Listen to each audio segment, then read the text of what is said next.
Bonjour à tous, bienvenue dans cette nouvelle vidéo consacrée encore une fois à la V2. On commence donc premier supplément.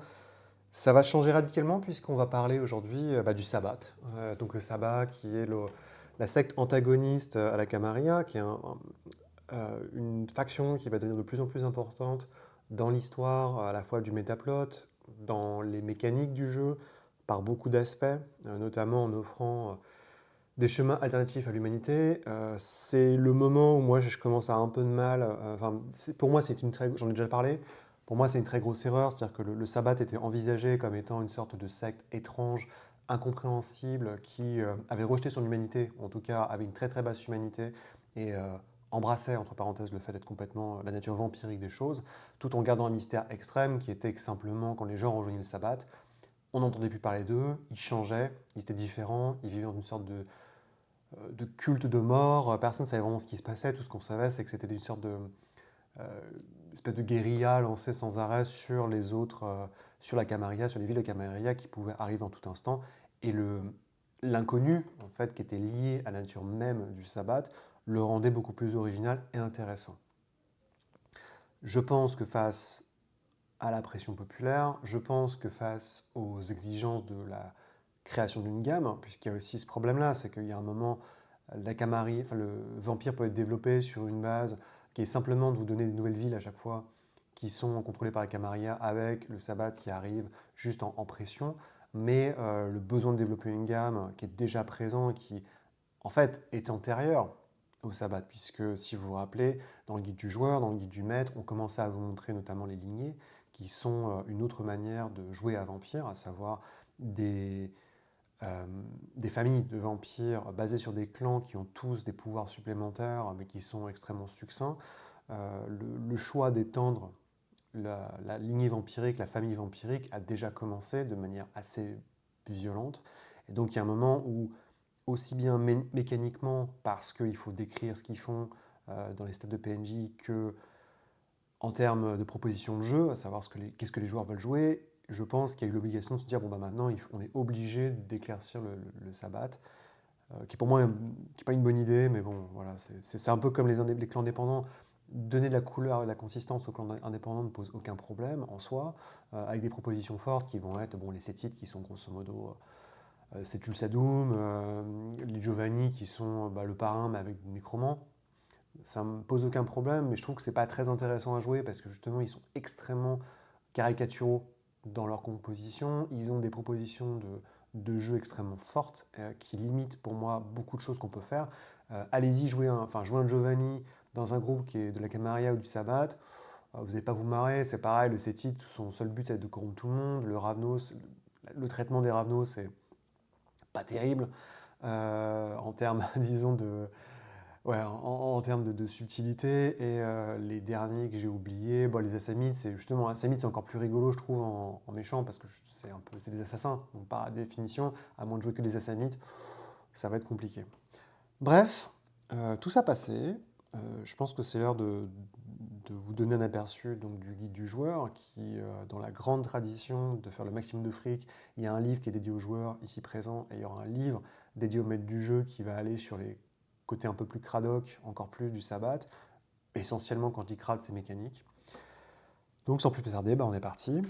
Couverture de Jeff Sterling. Alors c'est très très bizarre, j'ai cherché des infos sur lui. Il y a un type qui s'appelait Jeff Starlin aussi, mais avec un D au lieu d'un G, qui a fait des couvertures pour Greyhawk et TSR dans les années 80. Je ne sais pas si c'est lui, c'est fort possible. Le style quand même ressemble assez.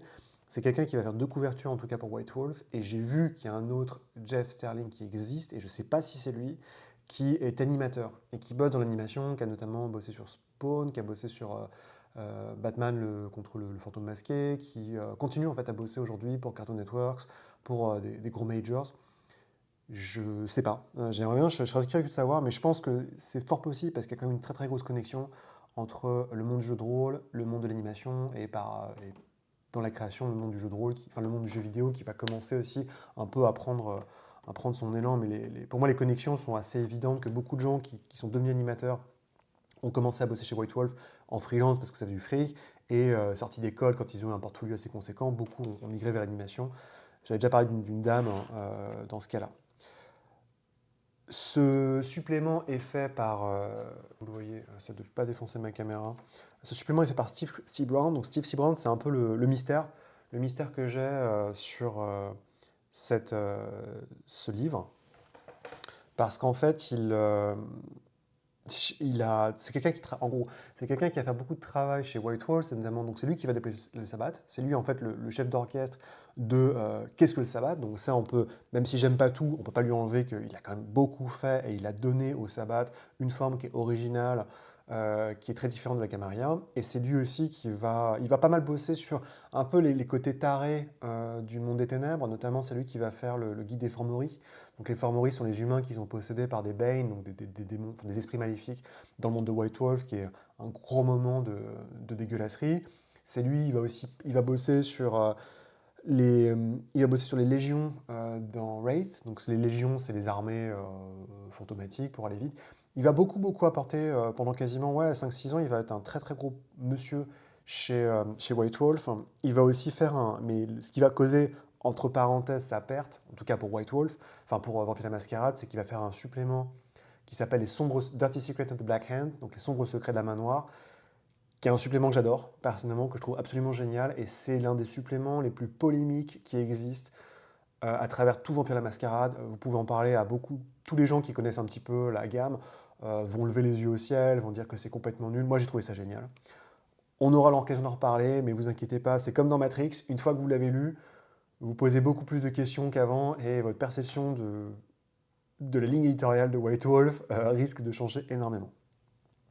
En tout cas, Steve C. Brown a complètement disparu. Il y a un autre type, et en plus c'est très très compliqué, j'ai fait des recherches sur lui. Ensuite, il a créé sa propre boîte, il a créé un jeu qui s'appelait The Everlasting. The Everlasting était concrètement ce que maintenant fait Onyx Pass avec Curseborn, c'est-à-dire qu'il avait fait tout un espèce d'amalgame où on pouvait jouer toutes les créatures avec de l'urban fantasy, des anges, des démons, des vampires, des loups-garous, que sais-je. Et il a complètement disparu. Je sais qu'il a juste vendu les droits de sa boîte. Donc je sais pas je sais pas s'il est décédé, je sais pas s'il est à la retraite. C'est un truc qui est extrêmement frustrant quand je fais ces séries de vidéos, c'est que j'ai l'impression que c'était il y a 30 ans. Je veux dire, quand Vampire est sorti, c'est quoi, 92? Moi j'avais 4 ans. Et la majorité des gens, alors heureusement, beaucoup des gens qui bossaient là-bas étaient très très jeunes, ils avaient 20 piges, mais il y en a beaucoup qui sont morts. Et c'est très rageant parce qu'il y a beaucoup de gens que j'aimerais interviewer, ou alors qui resteraient lettres mortes parce que bon, c'est pour eux, c'est un peu le passé. Les frères Greenberg notamment, c'est très compliqué. Donc c'est les seules personnes qui sont faciles à connaître. Enfin, les seules personnes avec qui c'est facile de discuter, essentiellement, ça va être des gens qui continuent à faire du jeu de rôle, qui ont une boîte de jeux de rôle, mais qui continuent à faire ça un peu comme un hobby. Je pense notamment au mec à Atlas Game, qui a été très sympa, qui m'a répondu. Alors que bon, pour Atlas Game, très honnêtement, je ne connais pas trop, et je suis sûr qu'il a beaucoup de choses à faire. Donc voilà, c'est un peu la tragédie de faire ces choses-là 30 ans plus tard, et je pense que ça aussi, ça inciterait. Ce qu'ils font maintenant dans le jeu vidéo, notamment, c'est l'idée de conservation, c'est-à-dire qu'il n'y a aucun effort qui est fait actuellement. Alors, vous me dire, ouais, il y a des sites, il y a le grog, ok, pas de souci. Mais je pense qu'il y a vraiment un problème, et ça, c'est pareil dans le jeu vidéo, hein. Vous remarquerez que je crois qu'ils sont un peu merdés au niveau du découpage. C'est qu'il n'y a aucun effort de préservation qui est fait sur le monde du jeu de rôle. Alors je peux me tromper, hein, il y a sûrement des gens qui vont aller sur les commentaires en disant tu dis que des conneries, c'est possible, hein, mais je vais donner un exemple qui est le jeu vidéo. Le jeu vidéo a un gros problème, c'est qu'en fait, vu que c'est quelque chose de commercial, en général ce qui se passe, c'est que le code source des jeux vidéo ou les archives ne sont pas gardées, ou ils disparaissent dans le néant. Il y a très très peu d'entreprises qui ont une politique interne d'archivage, il y a très peu de politiques internes d'archivage qui survivent au rachat. L'une des rares boîtes que je connais qui possède toutes ces archives et qui garde tout, c'est Crystal Dynamics. Crystal Dynamics, c'est les mecs qui ont fait notamment Soul River, Legacy of Kain, qui maintenant bossent sur les Tomb Raider. Et c'est des mecs qui ont une politique extrêmement forte de garder tout ce qu'ils ont fait. C'est-à-dire que même des jeux un peu obscurs, bon évidemment Gex, que les enfants des années 90 connaissent, qui était un jeu de plateforme comme Super Mario en 2D dégueulasse, où ils avaient été recrutés d'Anna Gould, qui était un grand humoriste du SNL de l'époque pour faire des blagues. Donc vous aviez en gros, c'était un lézard, un gecko avec une attitude. Ils ont toutes les archives de Gex, ils ont toutes les archives de AQGD Heartless, donc, qui est un jeu de baston qui préfigure Soul River, qui n'est pas terrible. Mais c'est l'une des rares boîtes qui fait ça. C'est-à-dire que je suis sûr que Nintendo fait pareil, mais Nintendo, c'est mort, ils ne laisseront jamais quiconque toucher leurs archives. Et c'est un vrai problème, parce qu'on se retrouve justement maintenant avec des efforts pour remasteriser ces jeux vidéo. Et c'est impossible, parce que le code source a disparu. Donc, c'est-à-dire que tout ce qu'il leur reste, c'est la possibilité de faire du rétro-engineering, ce qui est extrêmement cher, parce qu'en fait, c'est vous essayer de reconstituer le code en basant sur ce que vous pouvez extraire. Donc, il y a des gens qui sont très très doués qui arrivent à le faire. Je pense notamment, euh, je pense à Bluepoint qui a fait ça récemment. Alors, enfin, Bluepoint, donc c'est un très très gros studio qui bossait en interne pour Sony, qui a fait notamment le remaster de Shadows of the Colossus et de Demon's Souls, donc qui était le jeu qui préfigurait tous les Dark Souls et Demon's Souls. Et là, s'ils ont été fermés, ils viennent d'être fermés parce que qu'est-ce qui s'est passé? En gros, Sony leur a dit, ils ont vendu un GaaS. Donc les GaaS, c'est les jeux de service. Ça va être du Fortnite, ça va être Arc, c'est comment ça s'appelle? Putain, ça y est, je commence à déconner. Arc System, comment, j'ai plus le nom du jeu, mais il y a un jeu qui marche, enfin, c'est les Apex, c'est les machins, c'est les jeux, en fait, on fait plein de fric en vous vendant des cosmétiques. Le jeu s'est cassé la gueule, en fait, il avait proposé pour God of War. Donc évidemment, God of War étant un jeu très, très enfin, c'est plutôt un jeu cinématique qui joue tout seul, ça n'a pas du tout marché, donc Sony a dit bah, allez vous, bye bye. Ils l'ont fermé, comme ils ont fermé, ils avaient essayé avec Concorde de faire un jeu comme ça qui était absolument dégueulasse, et le jeu, il y avait 12 personnes qui jouaient au bout d'une semaine, donc c'est pour vous montrer ça. Bluepoint a fermé, à côté généralement en fait, ces remasters-là, donc l'idée de conservation, qui n'est même pas le code original, hein, mais la conservation de ces jeux-là ne se fait que en fait, quand il y a un intérêt financier derrière, à savoir grosso modo, moi, studio, Sony, Microsoft, j'en sais rien, qui possède les droits d'un vieux jeu vidéo, je ressors le vieux jeu vidéo, mais en fait, je veux dépenser le moins de fric possible pour ressortir ce jeu. Ce qui fait que le portage est dégueulasse. Et moi, l'un de mes jeux préférés, qui s'appelle Deus Ex, appartient à Embracer. Embracer est une grosse boîte qui a racheté plein d'entreprises, dont Crystal Dynamics. Et en gros, ils vont ressortir Deus Ex, mais ça va être fait par Aspyr, parce que Aspyr est un studio interne et le portage est dégueulasse. Quand ils ont montré le trailer, en septembre dernier, j'ai cru que j'allais m'arracher les yeux tellement c'était ignoble. On avait l'impression que c'était un truc. Il y avait le. Enfin bref, c'était un cauchemar regarder sur Internet.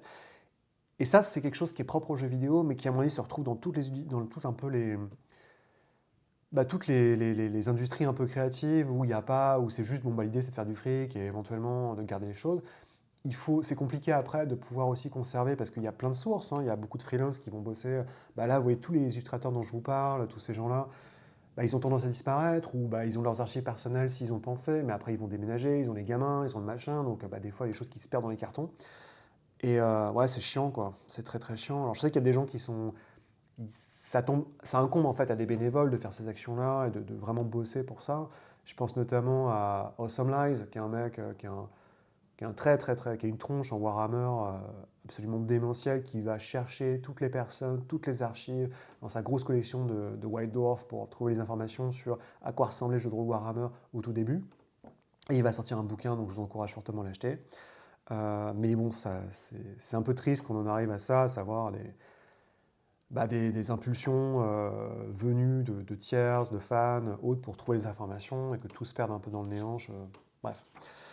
Donc tout ça pour vous dire, au niveau des nouvelles têtes qu'on a, donc Steven C. Brown, j'en ai parlé assez longuement, je ne sais pas ce qu'il est devenu. On a Tuwin Woodruff, qui est une femme, qui est une game designer, encore une fois, qui vient de mourir, donc ça fait chier, qui a bossé énormément chez White Wolf. Elle a essentiellement fait un autre supplément ONI qui s'appelle Gypsies, donc sur les gens du voyage, sur les gitans, qui est très particulier. Elle a bossé, donc elle a fait beaucoup, beaucoup de suppléments Stackabila. Elle a essentiellement bossé sur Werewolf. C'est quelqu'un qui a été freelance pendant très longtemps et qui a continué en fait après, elle est repartie bosser pour Wizard of the Coast. Elle a fait notamment les guides Van Richten pour Ravenloft sur les démons et les golems, donc les created si je dis pas de bêtises. C'est quelqu'un qui a une très très grosse carrière, hein, qui a fait énormément de boulot. Elle est partie pour fonder sa propre boîte. C'est assez rigolo. Elle a créé une boîte. C'est l'une des premières qui a eu l'acumène et l'intelligence de créer des boîtes d'escape game professionnelles qu'elle vendait à des grosses boîtes de geeks, quoi. Donc, par exemple, quand Microsoft a sorti la Xbox, elle a organisé des jeux pendant 3 jours, par exemple des espèces de labyrinthes et tout. Ça a été extrêmement malin. Elle a fait des petits jeux à droite à gauche qu'elle a elle-même conçus. Avant, elle est morte il n'y a pas longtemps. J'ai pas trouvé plus d'informations que ça sur sa page Wikipédia. Donc voilà, c'est un peu triste, c'est encore une mémoire collective qui se perd. Bon, je sais que. En fait, ce qui m'embête, c'est pas tellement que, bon, voilà, que les gens décèdent, que tout n'est pas gardé, c'est que je sais qu'à la fin, tout ce qui va rester, c'est une sorte de gloubi-boulga médiatique qui va être généré par paradoxe, par les boîtes qui possèdent les droits, où ils vont raconter leur propre histoire, et peu à peu, en fait, l'histoire, par les gens qui l'ont fait, va disparaître, et ça me chagrine, en fait, même pas l'histoire, parce qu'en fait, après, bon, dans le domaine de la recherche, les témoignages, c'est important, mais qu'il n'y ait pas de travail qui puisse être fait à partir d'archives, ça, je trouve ça très, très dommage. Et c'est quelque chose que je connaissais parce que j'ai brièvement commencé une thèse de cinéma, et il y avait des gens, justement, où c'était très, très fort. J'avais un de mes profs qui avait réussi, qui bossait sur Pathé dans les premiers temps, il avait réussi à avoir accès au fonds Claude Autant-Lara, quoi qu'on puisse penser Claude Autant-Lara, parce que sa veuve avait tout gardé, et c'est pareil, là, il y avait Paulet qui était un très très grand, plutôt cinéma documentariste, plasticien, et en fait il venait de décéder et sa femme disposait de toutes les archives, et c'était une thésarde en fait qui avait récupéré, qui avait fait son master sur Paulet, qui avait accès exclusivement au défrichage de ses archives, donc c'est fort quoi, c'est super chouette d'avoir ça. On a un petit pointeur vers Jennifer Colony, parce que, ou je sais pas quoi, le mec a dû avoir un crush sur Jennifer Colony au moment où elle fait Labyrinthe, sauf qu'il me semble que Labyrinthe c'était un peu plus tôt, je sais pas. Et ouais, donc il y a le gros travail aussi de Richard Thomas, donc il met en place qui a créé un département artistique pour la boîte avec le logo que vous connaissez du loup blanc, qui est un peu le logo iconique. Et je crois que Richard Thomas, encore une fois, j'en parle beaucoup, mais c'est quand même un type qui est un excellent. C'est un type qui a commencé en cinéma, hein. Il faisait des affiches pour Rambo 3 et des films des années 80 avant de passer dans le jeu de rôle qui était un peu sa passion. Donc le sabbat, on y va, on est parti. KMG, vieux briscard, est toujours au rendez-vous. Donc le sabbat, c'est quoi? Le sabbat, concrètement, c'est il y a très très longtemps, dans un temps très lointain, on en revient toujours à ça, c'est l'Inquisition. L'Inquisition est le facteur essentiel pour comprendre toute la société vampirique moderne. Et hélas, pour moi, un des gros problèmes, c'est que dans Vampire Dark Ages, donc la sonde qui est censée se passer avant l'Inquisition, la société ressemble quand même beaucoup à la société vampirique post-Inquisition. On rappelle, durant le Haut Moyen-Âge, les vampires font n'importe quoi, ils se considèrent comme des prédateurs ultimes, ils passent leur temps à massacrer des gens, à bouffer des jeunes vierges, et ça ne va plus. En fait, il y a un moment, les humains n'en peuvent plus. Si vous connaissez un peu le background de White Wolf, on sait aussi que c'est lié à une impulsion de la part des magiciens qui commencent à se foutre sur la tronche aussi, avec notamment d'un côté les magiciens classiques à Ars Magica qui sont dans leur tour, qui invoquent des dragons, qui tirent des boules de feu, qui font n'importe quoi, et de l'autre côté des magiciens, disons plus pragmatiques, qui voient en fait que la magie n'apporte que des cauchemars aux humains et décident de pousser pour un monde plus civilisé, ce qu'on appelle l'ordre de raison. Ce mouvement est ressenti à travers concrètement, donc c'est ce qui va amener la Renaissance, c'est ce qui va amener les Lumières plus tard. C'est un mouvement qui arrive chez toutes les créatures surnaturelles pour aller très très vite, sauf les fées, parce que bon, pour des raisons évidentes, les fées ayant intention de préserver de l'amour, qui est cette idée que la présence surnaturelle fait plus de mal que de bien aux humains. Ça, c'est pas très compliqué à comprendre. Il y a des loups-garous aussi qui vont essayer justement d'amener quelque chose de plus conciliant, qui sont donc ce qu'on appelle, je crois, les Warden of Men, donc les gardiens des hommes qui deviendront plus tard les Glasswalkers, donc ceux qui marchent sur le verre. Et donc tout ça, ça pousse dans une direction qui est en fait de réformer l'humanité, enfin réformer en fait le monde des ténèbres pour aller vite, pour que les humains ne souffrent plus. Sauf que les humains, sauf que ces intentions qui sont, l'enfer étant pavé de bonnes intentions, petit à petit, les humains vont interpréter ça pour certains et vont être poussés dans une direction qui va virer vers un cocktail mélangeant fanatisme, religion et surtout ras-le-bol généralisé contre les vampires, ce qui va donner l'Inquisition.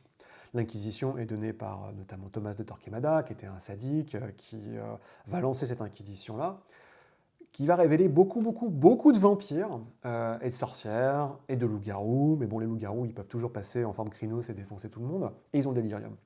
Donc les vampires vont prendre cher, et beaucoup, beaucoup de vampires, à travers l'Europe, vont commencer à mourir de leur vraie mort. Sauf que dans Vampire, vous connaissez le système, je suis un vieux vampire, je suis balèze. J'ai pas envie de m'embêter, j'ai envie de me protéger, donc je crée un petit vampire qui va s'occuper de mes affaires. Ce petit vampire va créer un petit vampire qui va faire les tâches les plus simples, et cette espèce de pyramide de Ponzi de protection, où le jeune suit pour le vieux, va permettre en fait au vieux vampire de dire hé Coco, on s'arrête là, il y a l'Inquisition, très bien, tu vas te sacrifier pour moi. Et l'enfant dit à son enfant, tu vas te sacrifier pour moi, et ainsi de suite. Ce qui fait que tous les jeunes vampires se font pulvériser. Ça va donner un mouvement qui est que les jeunes vampires vont dire wow, attends, c'est pas normal que moi je sois obligé de mourir pour mon sire. Sauf que le sire va dire, bah ouais, mais mon pote, t'as pas le choix, parce qu'il y a un lien du sang. Et le lien du sang fait que tu es obligé d'obéir à mes ordres. Donc, il y a des vampires, notamment en Europe de l'Est, qui vont commencer à réfléchir ensemble, se dire, dis donc, ça c'est quand même pas terrible. Et notamment parmi ces vampires, il y a un clan, vous m'excuserez, j'ai un peu soif, il y a un clan qui est habitué à vivre dans cette région, qui est le clan Tzimitse. Les Tzimitse sont le cliché du vampire des Carpates, très noble, mais ô combien sadique et monstrueux. Et ces Tzimitse ont une particularité, c'est qu'ils sont très très potes avec des mages humains, notamment l'ordre d'Hermès. Pourquoi? Parce que un peu avant, il y a une cabale de magiciens humains, donc l'une des maisons, parce que donc le Ars Magica divise l'ordre d'Hermès en plusieurs maisons, donc la maison Flambeau qui fait des boules de feu, etc. Et il y a une maison qui s'appelle la maison Trémère. Et la maison Trémère a un chef qui se fait appeler Trémère, qui commence à vieillir, qui se dit, bah dis donc, la magie en fait ne marche plus. Et sous l'impulsion d'un de ses étudiants, qui s'appelle Goratrix, Goratrix lui dit, dis donc, t'inquiète pas, on va devenir immortel, tiens, bois cette potion, ça va bien se passer. Sauf que la potion est faite avec du sang d'un Tzimisce qui a été capturé par Goratrix notamment. La potion, vous voyez deviner, transforme tout le monde en vampire. Trémère dit, bon, bah, puisque je transforme en vampire, Goratrix transforme en vampire, il y a les 7 premiers vampires en fait, de la maison Trémère, commencent à bouffer tous les humains, enfin les humains magiciens de la maison Trémère, et les transforment en vampires petit à petit. Un jour, il y a un humain qui arrive à se barrer, qui dit, non, ça craint, il va voir la maison d'Hermès, il y a un pétage de câble général au niveau de Deuil-Step, donc la maison des mages, et il y a une grande alliance qui est lancée, dans ce qu'on appelle la guerre de Masada, puisque les Tzimisce étant très rancuniers, disent non, non, non, attends, mon pote, plutôt m'allier avec on va faire un deal, on va s'allier avec l'ordre de Metz, on va pulvériser les Trémères. Donc il y a une grande guerre, et c'est un deal qui existe toujours, hein. Donc la guerre de Masada va s'arrêter au bout d'un moment, parce que bon, les Trémères sont extrêmement malins, ils vont créer concrètement la thaumaturgie, donc qui est une magie extrêmement vénère, ils vont créer des gargouilles pour les protéger, qui sont d'une lignée de vampires qui ont une peau en pierre. Donc ça va arriver à un stalemate. En gros, la guerre de Masada va être mise en pause. Les Tzimisce vont toujours détester les Trémères, ça va pas changer, et vont garder en fait cette alliance avec les humains. Qu'ils appellent pas, hein, parce que bon, c'est compliqué, mais ça c'est un des trucs très rigolos que j'aime beaucoup, c'est que les Tzimisce, qui sont censés être les pires monstres de Vampire la Mascarade, sont potes avec des humains vampires.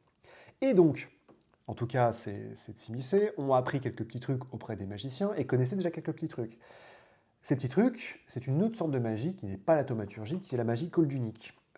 Cette magie, ils l'ont piquée notamment en faisant des pactes avec un démon. On en reparlera plus tard. Le truc, c'est que donc parmi les rituels de la magie coldunique, il y en a un qui s'appelle le viniculum.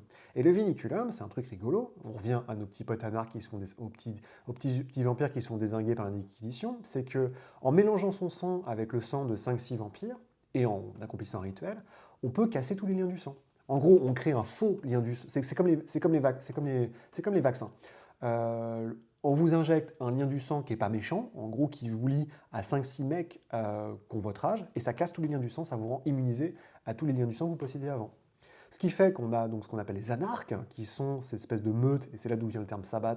En gros, c'est des sabbats de sorcières, parce qu'ils courent à travers la nuit européenne à la fin du Moyen-Âge, et ils commencent à dézinguer leur cire, qui les a envoyés à la mort. Et en dézinguant leur cire, qu'est-ce qu'ils font? Ils les bouffent, donc ils deviennent plus balèzes, ce qui crée encore plus de problèmes. Et ça fait qu'il y a une guerre civile générationnelle qui commence à se produire, où les jeunes disent, nous, il y en a marre, on ne va plus mourir pour vous. Et les vieux disent, ouais, je suis peut-être vieux, mais ça va être compliqué de gérer mon affaire si la nuit, la nuit, j'ai une troupe d'anards qui viennent pour essayer de me bouffer. Donc, ça ne peut plus durer. En plus, l'Inquisition continue. Il faut trouver des solutions. Et les solutions sont données par notamment un type qui s'appelle Ardeshtat. Ardeshtat, qui est un gros ventru qu'on appelle Ardeshtat l'Ancien, qui rencontre un petit pote qui s'appelle Raphaël de Corazon, qui est un toréador. Et le Raphaël de Corazon dit, mais attendez, on a des règles qui existent, qui sont les traditions. On n'a qu'à juste les renforcer et les rendre obligatoires pour tout le monde pour créer, en fait, notamment la première, qui est donc la première tradition, c'est tu ne révéleras pas ton sang à quelqu'un qui n'est pas de ton sang. Donc en gros, tu ne te montres pas comme étant vampire à des gens qui ne sont pas vampires. Et donc Raphaël de Corazon, Ardeshtat et les autres qui vont suivre disent, bon bah en fait, on va imposer une mascarade et tout le monde va signer cette mascarade. Et si vous n'êtes pas d'accord, on vous pulvérise. Donc ils vont mettre ensemble tous leurs fonds, tous leurs sous, c'est ce qui va créer, vous l'avez deviné, lors de la convention d'Épine, ce qu'on appelle on va créer je change de page hein, pour que vous ayez un peu d'autres trucs à voir. Ils vont créer ce qu'on appelle donc par la convention d'Épine un deal en disant bah maintenant c'est simple. Non, pardon, je vous dis des conneries. Ils vont se réunir, ils vont créer la mascarade. Et donc la Camarilla de facto, ce qui va poser beaucoup de problèmes à certains clans, notamment les Tsimiscé, c'est très très connu. Bon bref, on en reparlera. Mais il y avait un émissaire de Tsimiscé qui fait un truc particulièrement dégueulasse. En fait, il arrache son pénis et il le jette sur la table pour dire à quel point il méprise cette espèce de Camarilla, en fait, concrètement, cette espèce d'idée de se cacher sa nature vampirique. Vont rejoindre évidemment au sein de cette union les clans de la Camarilla, donc, que vous connaissez tous, Malkavien, Ventrue, Nosferatu, Toréador, Gangrel, et j'en oublie un comme d'hab, et les Trémères, qui sont juste acceptés. Et les Trémères sont acceptés pour plusieurs raisons, c'est parce qu'en fait, à côté, il y a un autre problème, c'est que les Assamites, donc les assassins, commencent à péter un plomb, parce que eux, c'est open bar, en fait, leur principe c'est qu'ils diablent tout le monde, donc ils commencent à bouffer tous les vampires autour d'eux. Donc la Camarilla naissante dit, ok, bah c'est simple, vous savez quoi? C'est simple, si vous êtes avec nous contre nous. Si vous êtes contre nous, donc ils vont tous à la mute, quasiment, ils ont tous trouvé. Donc la Camarilla naissante ramène toutes ses forces, donc tous les princes vampiriques d'Europe, François Villon et tous ses petits potes, arrivent jusqu'en Turquie, ils disent ah vous savez quoi, maintenant on est quasiment à 10 km d'Al-Alamut, on ne sait pas où c'est exactement, mais vous inquiétez pas, on va vous trouver, on va arriver, on va vous pulvériser, point, vous ne pouvez rien faire. Donc les Assamites font wow, ok, vous savez quoi, on va négocier, et les Trémères, c'est là où ils révèlent un petit peu leur utilité, on lance un grand rituel en disant bah, c'est simple, si vous acceptez nos termes et vous refusez vous arrêtez de bouffer les gens, on va vous forcer une malédiction vampirique sur vous. Et donc il y a une malédiction de sang qui est levée sur une majorité, mais pas tous, des Assamites, pour accepter cette nouvelle situation. Ce qui donne en fait concrètement le monde vampirique standard qu'on connaît. Arrive un autre événement, donc, qui est la convention des épines, puisque la Camarilla est quand même extrêmement forte et commence à défoncer simplement les jeunes vampires. Ces jeunes vampires, sentant le vent tourner, mais n'ayant pas vraiment envie de se battre contre la Camarilla, même si parmi eux, ils ont des gens extrêmement puissants, ils ont brisé les viniculums, ils ont des gens aussi qui guident leurs actions, notamment il y a quelqu'un qui s'appelle Tyler, qui était une Bruja, en gros, qui est l'enfant de Robin des Bois, qui va dévorer en fait des vieux vampires, et donc en fait lancer un mouvement de la diablerie, parce que ce que je ne vous ai pas dit aussi, c'est que les clans commencent à chercher pour bouffer leurs antédiluviens, parce qu'ils se disent que les antédiluviens à l'époque sont encore connus. Donc ça commence par Trémère, donc Trémère va bouffer Solo, qui est le chef des Salubris. Et suite à ça, les jeunes, mais ça c'est différent parce que c'est un coup de poker, mais par contre les jeunes vampires, du clan de Tsimiscé et du clan La Sombra, vont retrouver, parce qu'ils savent où sont leurs antédiluviens, et ils vont les bouffer. Donc c'est des clans qui ont gagné, entre parenthèses, contre les antédiluviens, parce qu'ils se disent, bah, maintenant il n'y a plus de GN, on est libre. Et quand ils voient les vieux vampires s'allier et refaire une sorte de Camarilla et autres, ils se disent, oh, attends, c'est simple, ce qu'ils sont en train de nous la mettre à l'envers, parce que eux, ils ont toujours les antédiluviens. Donc ça veut dire que les vieux sont manipulés par des très très vieux, qui sont manipulés eux-mêmes par les antédiluviens, et en gros, ils sont en train de préparer la GN, et si on accepte leur deal, on est foutu. Et on va encore. Donc tous les efforts qu'on a fait, tout ce qu'on a fait jusqu'ici, sera fait en vain. Donc arrive la Convention d'Épine, où une majorité d'anarches va obtenir des conditions d'indépendance de la part de la Camarilla en disant ok, tant que vous respectez la mascarade, on ne vous embêtera pas. Enfin, vous serez toléré, quoi, pour aller vite. Et ce qui va donner donc, le mouvement anarque actuel, les punks à chiens pour aller vite du monde des ténèbres. Mais il y en a certains qui vont dire oh non, c'est pas possible, c'est mort. On ne peut pas suivre, on ne veut pas redevenir les jouets des antédiluviens, donc ils sont cassés. Et c'est eux qui ont formé le Sabbat. Donc le Sabbat, concrètement, c'est quoi? Le Sabbat est la secte antagoniste à Camarilla qui prêche une liberté totale. Cette liberté totale est créée par l'absence de lien de sang. À la place, il y a des packs, donc les meutes, qui sont formées, qui sont les coteries vampiriques du Sabbat, où chacun partage son sang pour créer une sorte de loyauté entre les membres du pack, donc entre les membres de la meute. Le but du Sabbat est de détruire les antédiluviens. Donc, Par conséquent, la Camarilla étant à la merci des antédiluviens par les liens de sang, par le fait que les vieux manipulent les jeunes, et par aussi, et ça c'est moins dit, l'humanité, puisque concrètement, l'humanité force le vampire à avoir une attitude la plus simple possible, on va dire, enfin la plus humaine évidemment possible face à la société, donc ne pas faire les décisions dures. L'humanité, en fait, ne peut pas permettre de mener une guerre totale contre les antédiluviens. Donc la seule manière en fait, de gagner contre les antédiluviens, donc d'être du sabbat, c'est de renier son humanité pour adopter un autre code éthique qui permet en fait de mener une guerre totale. Et c'est pour ça, en fait, concrètement, que le sabbat accepte sa nature vampirique. C'est pas tellement parce qu'ils sont là en mode ouh, c'est génial, je suis un vampire, c'est trop cool. Il y a un peu de ça, mais pas complètement. Mais surtout, c'est parce que l'humanité ne permet pas en fait de créer cette espèce de guerre continue qu'ils font contre la Camarilla, qui, d'après eux, est le jouet des antédiluviens. Donc voilà, ça fait un gros morceau, mais l'idée concrètement c'est ça. L'idée c'est que c'est une secte opposée à la Camarilla, qui veut détruire la Camarilla et qui va utiliser toutes les tactiques possibles de guérilla existantes pour se débarrasser de la Camarilla. Donc, ça y est, on peut enfin commencer à lire un peu le bouquin. Donc, comme d'hab, à l'introduction, vous commencez à ça. Il y a le lexique, il y a tout ce qu'il faut. Les clans, alors c'est là où je commence un peu à tirer la gueule. Donc effectivement, ils ont deux clans. Ils ont les Lasombra et les Tsimissé. On va en parler, mais en gros, les Lasombra sont les leaders du clan et les Tsimissé sont la caution morale et spirituelle du clan. À côté de ça, ils ont ce que j'appelle on veut pas trop se mouiller et ah t'inquiète pas, tu veux le sabbat, t'as pas envie de s'immiscer ou la sombra, tu peux jouer ton clan du la Camarilla, mais c'est juste que c'est ce qu'on appelle les antitribus. Les antitribus sont en gros tous les clans que vous connaissez, mais tous les clans que vous connaissez, à l'exception des Giovanni, qui bossent pour le sabbat. Donc ils ont juste, d'un point de vue moral, adopté la cause du sabbat. Évidemment, étant monstrueux, ils sont beaucoup plus inhumains que leurs cousins, encore, de la Camarilla, parce qu'ils sont complètement fous ou complètement dévoyés d'humanité. Ce qui fait que, et là c'est un peu le truc en plus où on sent que c'est pas trop creusé, c'est pas terrible, autant les clans, donc la Sombra Antimicier sont très bien bossés, autant les autres clans, les antitribus, ça sent vraiment, je vous dis, la copie, c'est juste pour... Enfin, je sais pas, c'est comme tu veux jouer un flagellant elfe dans Warhammer, ouais, tu peux, mais c'est pas... Enfin, c'est juste pour te faire plaisir, parce que, en gros, donc les antitribus sont pour gonfler les rangs du sabbat, et c'est pour permettre aux joueurs de jouer leur clan. Ils seront bossés plus. Alors c'est ça aussi qui est assez marrant, c'est qu'on est vraiment au début. Donc il n'y a pas trop de travail, notamment le truc le plus débile, c'est les ventrus anti-tribus, parce que par essence, les ventrus sont le clan qu'a créé la Camarilla. Et on vous dit juste, bon bah voilà, les ventrus anti-tribus, c'est comme les ventrus, ils font de l'argent magiquement.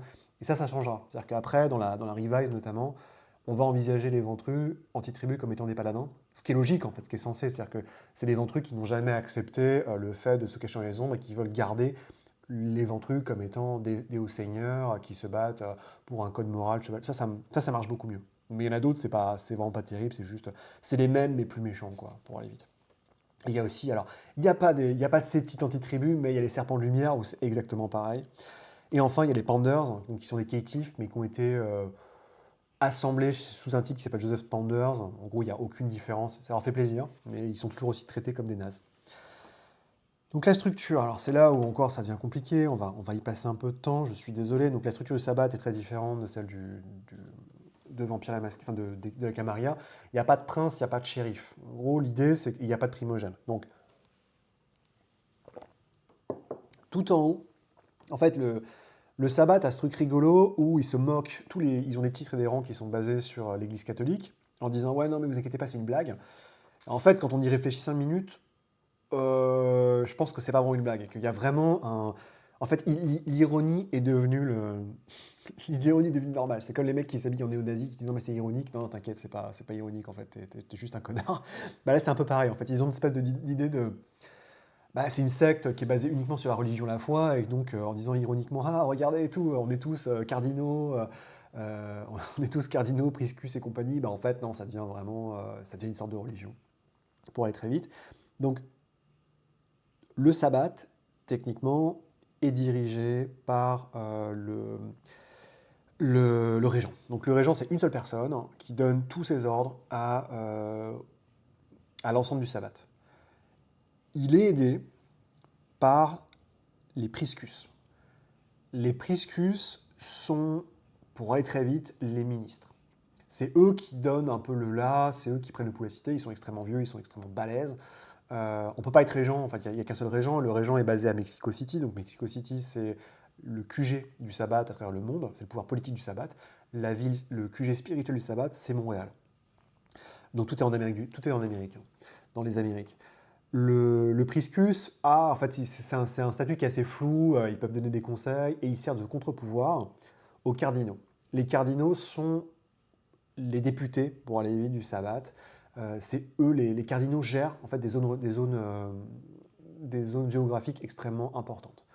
Par exemple, vous avez l'un des premiers convertis au sabbat, c'est le cardinal du Canada, en gros, qui gère quasiment tout le Canada, qui chapeaute un petit peu depuis Montréal et Ottawa.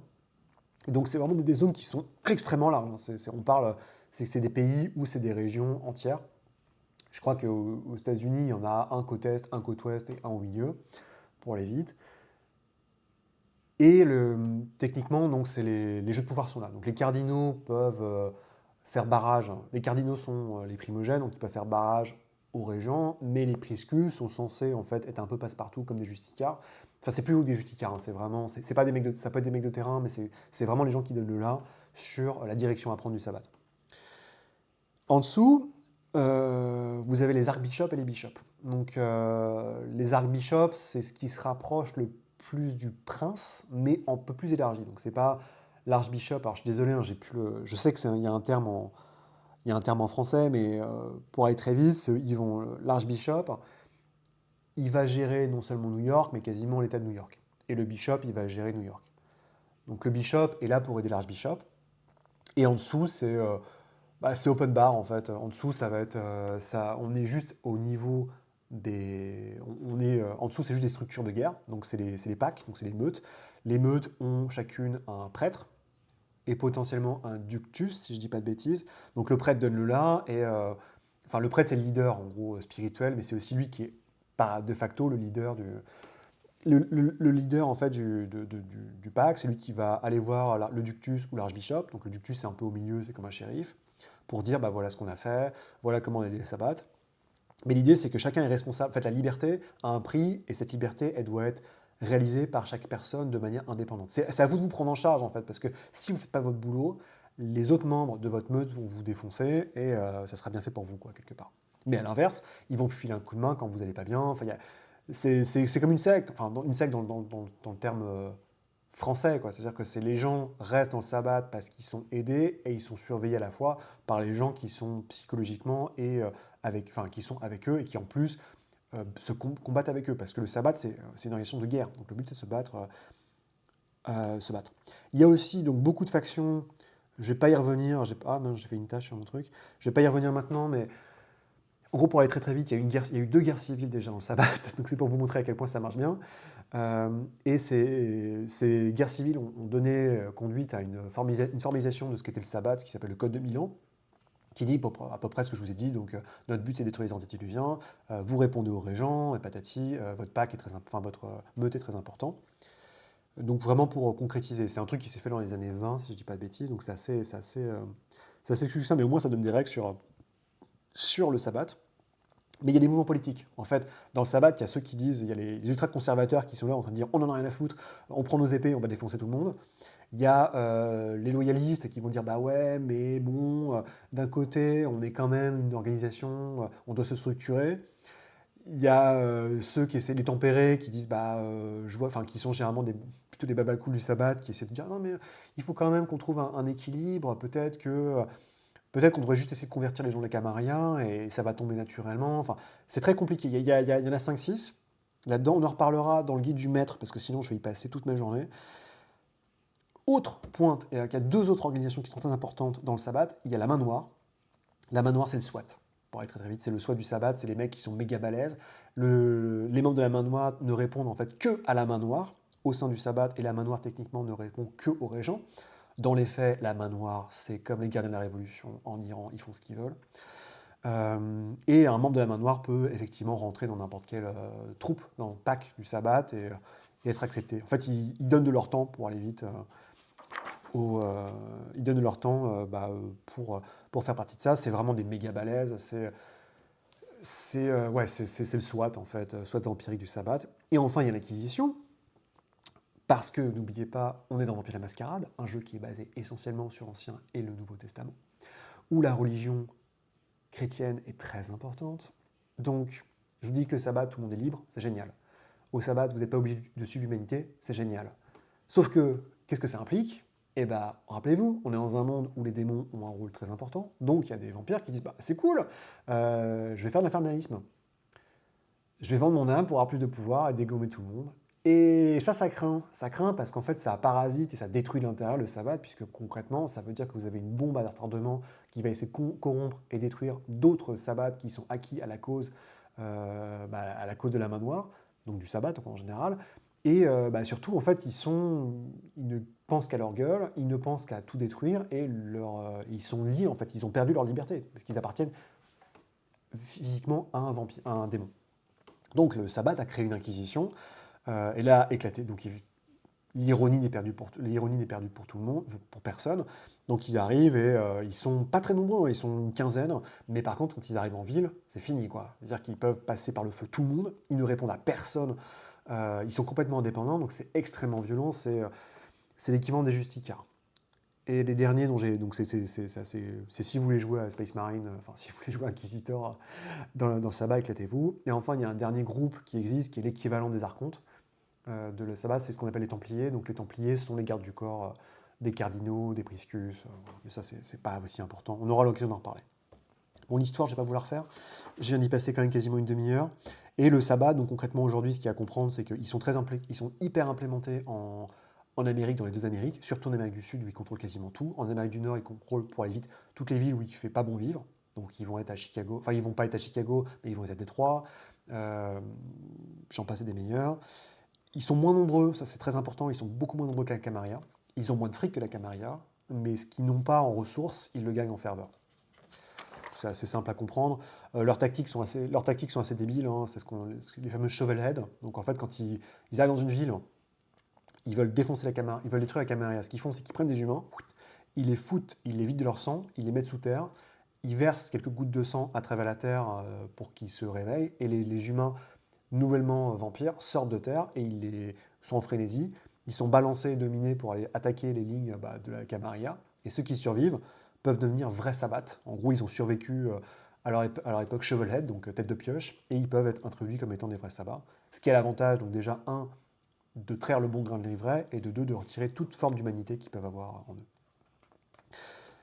Là, concrètement, donc c'est le sabbat à travers le monde, c'est ce que je vous ai dit. Hein, le sabbat n'a que très peu de place forte en Europe, à l'exception de l'Italie, certains points, notamment c'est Milan, qui est la seule ville qui possède en Italie, parce que le reste, c'est du Giovanni, c'est des vieux pouvoirs.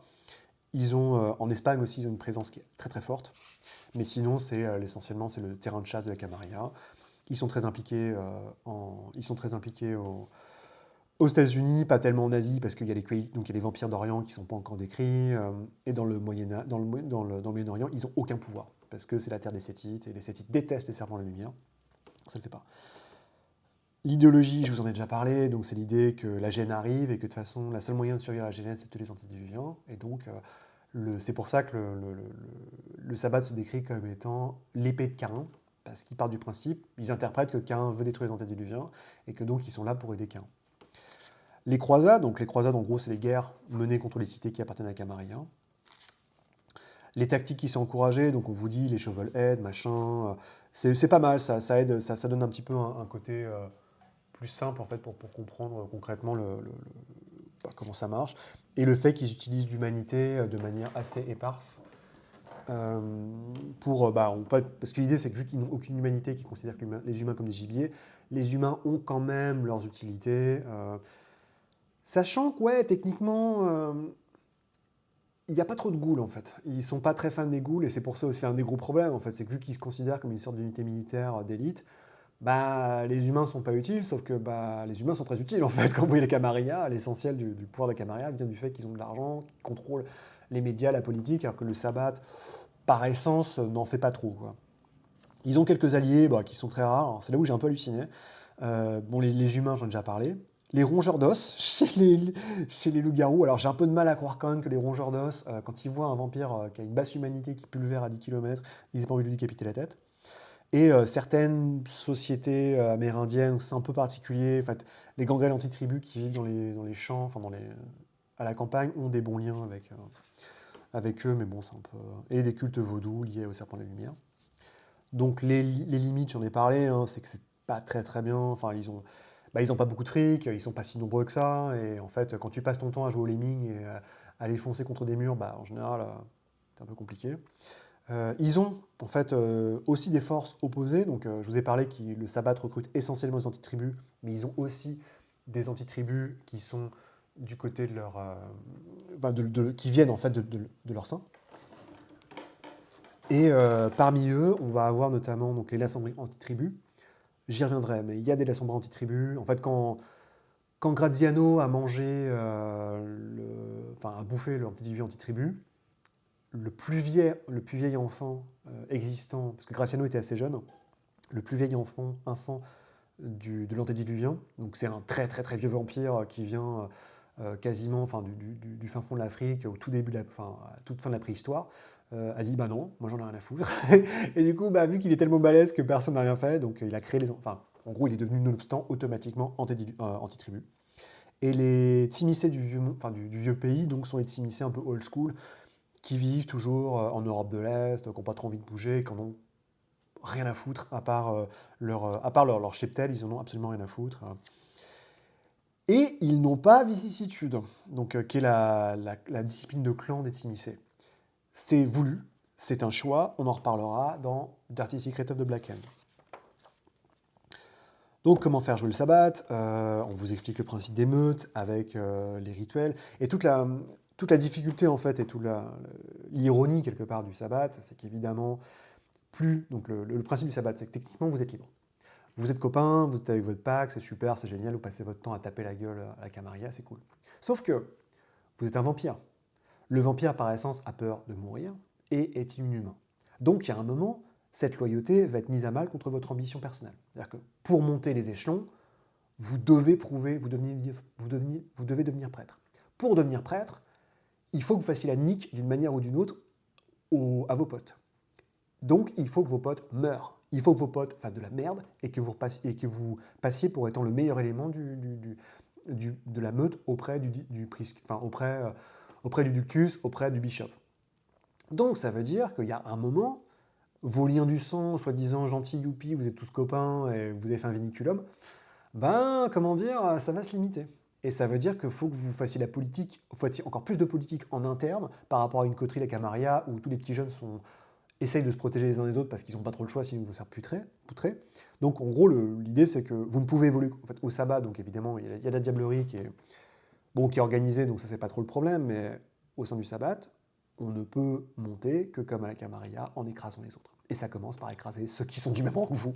Donc et ce qui est vraiment très très drôle évidemment, c'est qu'on s'aperçoit assez rapidement que les très très vieux vampires, donc les ductus, les cardinaux, et peut-être le régent je sais pas trop, j'avais pas lu ça, sont quasiment identiques aux vieux vampires de la Camarilla. En termes d'intérêt, en termes d'ambition, en termes de ce qu'ils veulent faire, à savoir, ils veulent juste survivre, ils en ont rien à foutre, et ils ont beau avoir des grands discours sur « oui, il faut qu'on détruise les antédiluviens », c'est très bien, mais moi j'ai passé l'âge de ces conneries, et il y a des trucs, c'est assez noir, parce qu'en plus, il y a beaucoup des très très vieux vampires du sabbat qui suivent l'humanité, en fait. Et cette hypocrisie, moi, c'est mon idée, hein, toujours pareil, mais je pense que l'utilisation, justement, je pense que c'est très américain, mais l'utilisation, en fait, comment dire, l'éthique protestante, à savoir que les humains sont choisis, si je suis riche, c'est parce que Dieu m'a choisi, etc., implique, dans la littérature, dans tous les arts en général, une très très grosse propension sur en fait, l'hypocrisie générale de la société américaine. Mais on pourrait avoir la même chose en France, il n'y a pas, y a pas de souci. Je ne suis pas en train de vous dire les Américains sont méchants, c'est pas le concept. Mais c'est-à-dire qu'en grosso modo, plus je dis moi je suis propre, moi je suis fort, en fait, plus à côté, je couche à droite à gauche, en fait, toutes mes vertus, tout ce que je dis, en fait, toutes mes forces, en fait, sont juste une sorte de cache pour cacher un peu tous mes vices, ma perversité, et le fait qu'en fait, je suis un gros hypocrite. Et ça, je pense que l'hypocrisie, c'est vraiment quelque chose qui est au cœur de tous les jeux du monde des ténèbres. Peut-être pas trop changelin, mais que ce soit loup-garou, enfin, loup-garou, en gros, vous jouez des élus de Gaïa, qui luttent contre l'apocalypse, contre les vilains, sauf qu'en fait, on s'aperçoit que 95% des problèmes qui sont arrivés, c'est de leur faute, parce ils ont choisi de génocider tous les autres métamorphes. Et les vampires, c'est pareil. En fait, concrètement, les vampires sont en train de vous vendre tous des beaux discours en disant bah ouais, mais machin, regardez, moi je préserve l'humanité, je suis là pour détruire les antidiluviens. Mais dans l'ordre des choses, tout ce qu'ils font, c'est le même système qu'ils ont toujours fait, à savoir envoyer les jeunes se faire flinguer pour eux, et tout ce qui les intéresse, eux, c'est de survivre. Point. Et ça, c'est pour ça, justement, que et c'est toute la dichotomie qu'on retrouve sur Golconde et la diablerie, en fait. C'est que c'est les deux faces d'une même pièce. La diablerie me permet de bouffer du pouvoir et de devenir de plus en plus balèze, mais j'y perds quasiment mon humanité, et en gros, je vais devenir une bête. Je me rapproche encore plus de la bête, mais c'est le seul moyen que j'ai de survivre. Alors que Golconde dit, bah, moi, le seul moyen que j'ai d'atteindre en fait, d'atteindre une paix intérieure, c'est de chercher Golconde. Sauf que quand je cherche Golconde, je deviens de plus en plus faible et donc potentiellement, je vais me faire bouffer et détruire par les autres. Donc c'est, enfin bon, ça c'est mes grandes théories, super. Il faut que j'arrête parce que ça fait quasiment 1 heure que je suis dessus.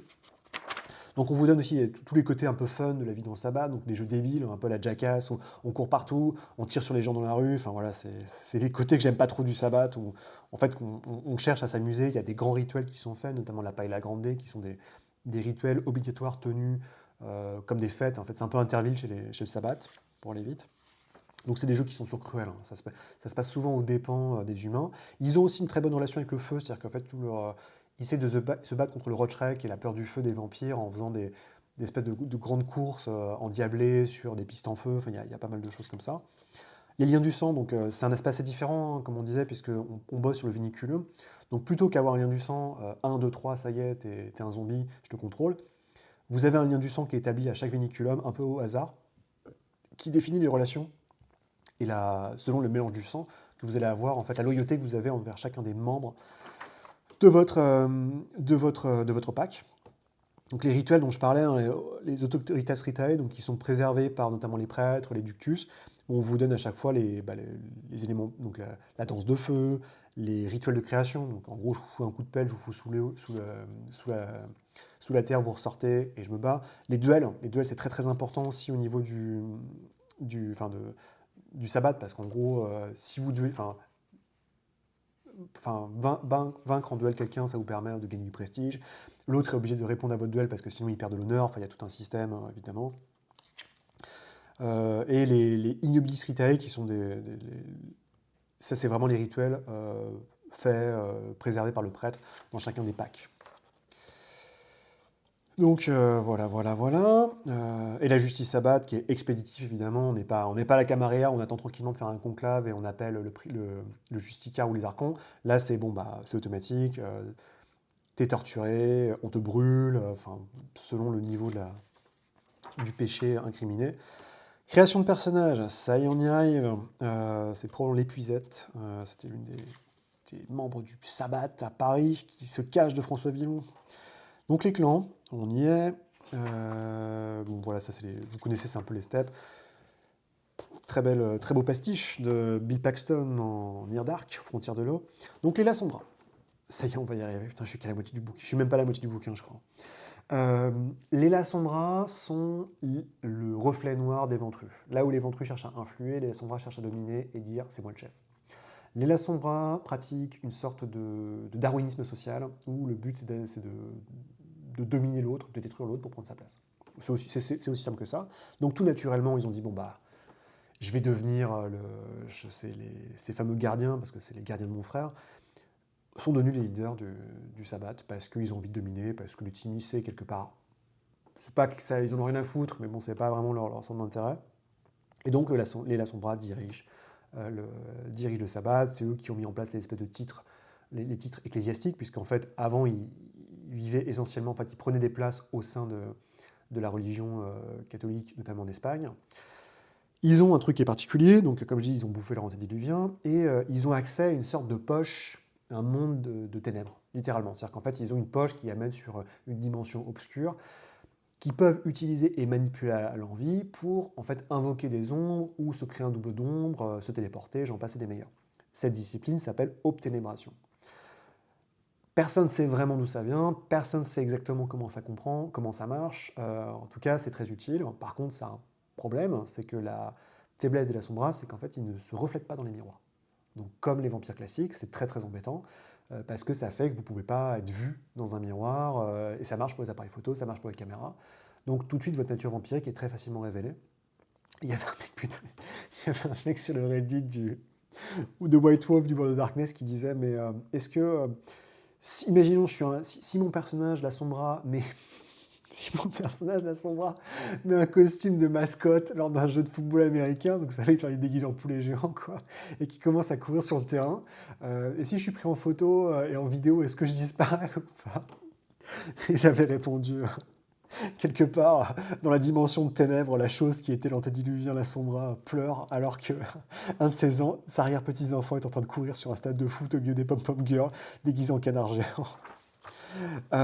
Les Timicés, donc c'est un peu l'inverse. Les Timicés, c'est le clan de Dracula. Donc tous les clichés que vous avez sur Dracula sont vrais. C'est des gens qui sont plutôt spirituels par nature. Ils sont obsédés par une chose, c'est la métamorphose. C'est-à-dire qu'ils partent du principe qu'ils sont plus humains, mais ils sont pas vraiment vampires, et qu'ils vont devenir autre chose.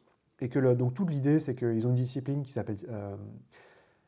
s'appelle vicissitude, qui permet de changer de modèle la chair humaine, chair morte, j'en passe et des meilleurs, qu'ils utilisent pour se modifier sans cesse, pour se transformer et pour évoluer et devenir quelque chose d'autre. Parce que leur antédiluvien cherchait sans cesse à se métamorphoser. Ils ont des voies qui est le chemin de la métamorphose, où ils cherchent à devenir quelque chose d'autre. Ils sont très attachés au sabbat, mais plus pour une question spirituelle. En fait, ils se considèrent comme les guides du sabbat. Ils ont une alliance plus ou moins forte avec la Sombra. Eux sont des... En fait, ironiquement, les Timicés, nonobstant le fait qu'ils font des chaises qui hurlent à partir de gens, et qui sont complètement monstrueux, sont peut-être les vampires les plus chill qui existent au sein du sabbat, parce que justement, ils sont déjà inhumains, donc ils s'en foutent, mais par contre, ils sont attachés au protocole, ils sont très polis, ils sont plutôt sympas en fait. S'ils ne transformaient pas les gens en chaises, ils seraient plutôt cool. Et ils ont donc leur faiblesse est un peu particulière, c'est-à-dire que puisqu'ils se métamorphosent sans cesse et qu'ils changent, ils ont besoin de stabilité, et cette stabilité, c'est exactement comme Dracula, les oblige à dormir dans du sol qui appartient de leur terre natale. Donc c'est un peu chiant quand vous voulez déménager, parce qu'il faut amener toute votre terre avec vous. Ensuite, donc les antitribus, je vais essayer de faire vite parce que ça va être compliqué. Les Assamites antitribus sont des Assamites qui ont refusé la malédiction de sang des Trémérés lors de la signature de la Convention d'Épine. Donc, ils sont en gros des assassins. Ils ont pas la même, ils sont pas liés en fait. Ils ont leur faiblesse, c'est que justement ils deviennent accros au sang vampirique. Donc c'est un peu problématique par rapport à la difficulté standard des Assamites classiques qui eux en fait ne peuvent pas boire du sang d'autres vampires à cause de la malédiction. Les Brujas anti-tribus, donc c'est comme les Brujas, mais encore plus fous.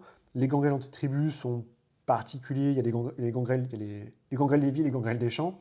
Les gangrels des villes peuvent devenir invisibles. Donc en fait, ils ont le pire combo pété de discipline. Ils ont protéisme, occultation et célérité. Donc ils vont vite, ils sont invisibles et ils ont des griffes qui font l'aggraver. Ils envisagent donc la ville comme étant voilà, leur terre, et ceux des villes, enfin des champs sont plutôt en fait se baladent, sont potes avec les Amérindiens. Parce que oui, j'ai oublié de vous dire, le sabbat passe beaucoup de temps. En fait, il y a deux types de sabbat. Il y a le sabbat urbain et le sabbat nomade. Et les nomades en fait passent beaucoup de temps sur la route essentiellement, allant de ville en ville pour semer le chaos. Les Malkaviens anti-tribus, ils ont une autre. En fait, ils acceptent leur folie, ils sont encore plus fous que les Malkaviens standards. Ils ont une discipline qui est différente, c'est-à-dire qu'au lieu d'avoir la domination, ils ont demontation. Donc, je ne sais plus comment ça s'appelle en français, mais c'est alignation, je crois, qui est une discipline basée, un peu comme la domination, mais basée uniquement sur la folie. Donc, c'est propager la folie à travers tout le monde. Les Nosferatu anti-tribus, alors c'est là où ça devient encore une fois, je reviens sur ma notion d'hypocrisie et de finalement, en fait, il n'y a pas de différence entre le sabbat et la Camarilla, puisque, bah oui, les Nosferatu anti-tribus n'ont quasiment aucune différence avec leurs copains de la Camarilla. C'est les seuls, en fait, qui ont des bonnes relations avec le clan Camarilla. Pourquoi? Parce qu'en fait, ils sont pas cons. Ils savent très bien que les Nosferatu, du fait de leur apparence physique, ils sont toujours méprisés et considérés comme des sous-vampires par l'intégralité de tous les autres du sabbat, quoi qu'ils en disent. Donc ils disent, bah ok, pas de souci, on est loyal d'abord au sabbat, mais notre seconde loyauté, elle va envers le clan. Et donc ils savent très bien que, enfin, il n'y a aucune différence, enfin, physiquement, entre un Nosferatu anti-tribu et de la tribu, enfin, standard. Donc c'est assez rigolo en fait de voir ça. C'est aussi qu'ils ont des bonnes relations avec les rongeurs d'os. Les Panders, donc qui sont les caïtifs, hein, j'y reviens pas, qui se croient comme étant plutôt un clan, alors qu'en fait, bon, finalement, ils sont un peu manipulés par les cardinaux et compagnie. Les Ravnos anti-tribus qui, en gros, la seule différence qu'ils ont avec les Ravnos, c'est qu'ils adhèrent à la politique du sabbat et donc ils ont peur des antédiluviens. Et ils auront bien raison, on le verra en Revised. Serpent de la Lumière, j'avoue que ça m'a un peu tombé les mains. En gros, c'est une lignée d'esthétique qui est apparue à Haïti, qui domine Haïti, et qui, en gros, fait opposition au sabbat, enfin, aux Sétites qui les détestent. Toreador anti-tribu, donc eux, ils ont plutôt tendance à bosser sur la chair humaine, ou ces trucs dégueulasses. Donc c'est si vous voulez jouer des Toreador, mais plus edgy et plus violents. Les Trémères anti-tribu. Alors ça, c'est intéressant. Donc, vous vous rappelez de Goratrix, je vous en ai parlé. Donc Goratrix, qui était le type qui a proposé quand même, qui a dit oups, désolé, je t'ai transformé en vampire, à Trémère, a un ego surdimensionné, et dès qu'il a vu l'Amérique du Nord se faire être colonisée, a dit bon bah ok, c'est ça, moi j'y vais, et je crée ma propre maison, et Trémère, il peut aller se faire voir. Ce qui fait que les loyalistes, notamment Etrius, qui est le bras droit de Trémère, a lancé une grosse malédiction sur tous les antitribus Trémère qui ont rejoint le sabbat, qui fait qu'ils ont, comme la marque de Caïn, ils ont une sorte de marque sur le front qui permet automatiquement à un Trémère de détecter comme étant antitribu et d'essayer de le buter. Évidemment, ils ont rejoint le sabbat pour la liberté, ça tombe sous le sens. Ils ont aussi, évidemment, développé des branches de thaumaturgie qui sont méga grobiles et qui sont différentes. Ils sont très très mal considérés par le reste du sabbat. On verra leur évolution. Enfin, on sent qu'en fait, ils l'ont mis. Et je pense qu'ils ont dû avoir des retours de jeu ou des choses en disant bah ouais, en fait les gens ils prennent tous Trémère anti-tribu pour tirer des boules de feu et ils s'en foutent en fait du contexte que ça implique, à savoir que c'est très très difficile pour un Trémère anti-tribu de vivre au sabbat, que tout le monde le déteste. Bon, on verra, on en parlera plus tard. Les Ventus anti-tribu, comme je disais, qui sont pas très bien développés, hein, même voire très très mal développés. Il n'y a pas grand chose en fait. C'est des erreurs quoi. Ils ont rien à foutre là parce que leur seul pouvoir c'est de générer de l'argent. Bon, voilà, au niveau du sabbat.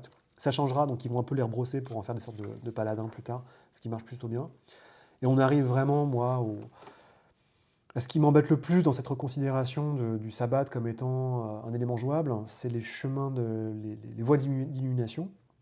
On rappelle, hein, faire partie du sabbat fait que vous avez une humanité qui est extrêmement basse, donc un contrôle sur la bête qui est quasiment inexistant, et donc il vous faut un code moral alternatif pour survivre. Et c'est ce qu'on appelle les voies d'illumination, qui sont des alternatives à l'humanité, que j'appelle méchamment la voie de j'ai envie de faire ça, ou la voie de mais mon perso ferait ça, et j'ai pas, enfin la voie qui fait ce que j'ai envie qu'elle fasse.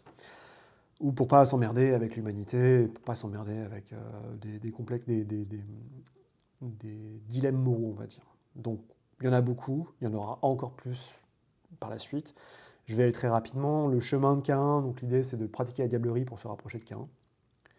Donc je bouffe les autres pour devenir à l'intérieur et je maîtrise la bête. Le chemin des cathares, donc ça se base plus ou moins sur l'hérésie cathare, à savoir qu'en gros, si le monde est un monde de péché, de monstruosité, et qu'en fait le vrai Dieu est caché quelque part et qu'on vit en fait dans l'ombre du demi-urge, alors moi, mon but en tant que vampire, c'est exactement de jouer ce rôle-là, c'est d'être un monstre pour tester les purs. Et donc, c'est s'embaucher, c'est être complètement sybarite, c'est être le plus dépravé possible, parce que c'est mon job, en fait. Ça se rapproche beaucoup de la nature monstre, en fait, qui existait déjà un peu auparavant. Le chemin de la mort et de l'âme, donc c'est un truc qui est hérité d'un clan qui n'existe plus, qui s'appelle les Cappadociens, qui consiste, en fait, simplement à observer la mort de toutes les façons, sans jamais s'interposer sur ce qui se passe. Donc voilà, c'est des mecs assez cool, hein, en général, c'est plutôt des mecs qui restent dans leur cave. Ouh, le chemin des révélations maléfiques, donc ça c'est... vous pouvez pas le jouer, ça c'est rigolo, parce que pour toutes les paroles, on dit oui, mais machin et tout, On va cadrer le sabbat. Bon, bah, quand même, il y a des trucs qu'on ne vous met pas. En gros, c'est un teaser que vous aurez. La voix sera révélée dans le guide du compteur, ce qui est logique. Hein, vous voulez pas jouer un infernaliste, même si après, ils vont donner plein d'informations sur les infernalistes. Donc en gros, c'est je rejette le fait, je suis un vampire, je suis un serviteur des ténèbres, je bosse pour les démons, et donc je vais ramener les démons sur Terre. C'est pas très différent en fait des Baali. Les Baali ont leur propre truc, mais bon, les Baali c'est différent parce que c'est vraiment un esprit de meute. En fait, ils font tous partie du même clan, ils sont tous la même corruption. La voie des chemins, des révélations maléfiques, c'est essentiellement quelque chose qui est entrepris à un niveau individuel par un individu qui a mis son doigt en fait dans le mixeur et qui peut plus en sortir pour les. Évidemment, ils sont traqués et tués. Le chemin de l'harmonie, c'est ce que je prendrais, je pense, si j'étais Sabat.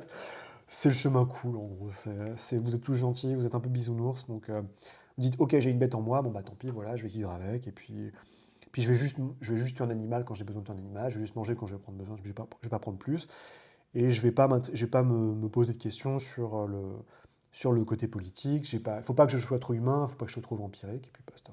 Donc ça, c'est cool.